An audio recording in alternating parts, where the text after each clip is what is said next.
Here's how we go about our clearing.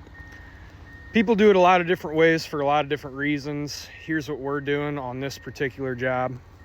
This is strictly a slash and burn, 12.5 acres.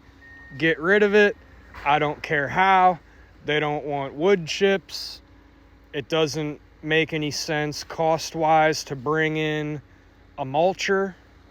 So as you'll see, we get a lot of the underbrush first. Anything that's dead, anything that's small, anything that's a soft wood, get it out of there, start burning it. Let's open up some space. You'll see most of the trees that are still standing are white oaks. And this is in solid Missouri clay, so the root systems, even with a large excavator, you still got to dig around them to get them over. So we want to make as much progress and create as much open space as we possibly can. Burn everything that's going to get hot and burn up good first.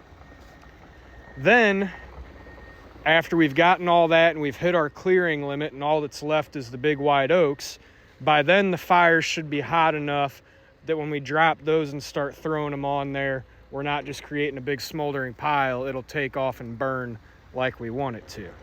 Customer didn't want to have this logged. There's nothing of great value here, even though there's some white oaks.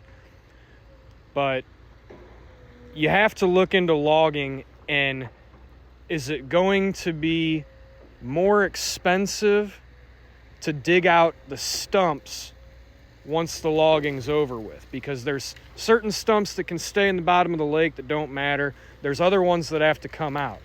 Well, let's say you're only going to get $8,000 off the logging, but we have to spend a week and a half digging out and dealing with all these stumps, then there's actually no cost benefit to doing so.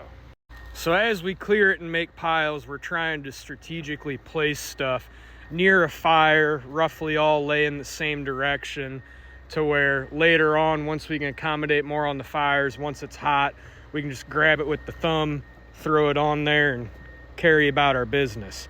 So there's sections where we will start moving dirt before every single tree is down. For those of you that say, oh, you can't burn green wood, you're never going to get a good fire going, this is just starting to get rolling. It's only been going for a day and a half, and every day it's just going to get bigger and bigger and wider, and before you know it, we're going to have an absolute inferno. It just takes time. Once you get a good bed of coals and it gets hot enough, you can burn anything. We'll take a tree, throw it directly on there, like take a healthy live tree, drop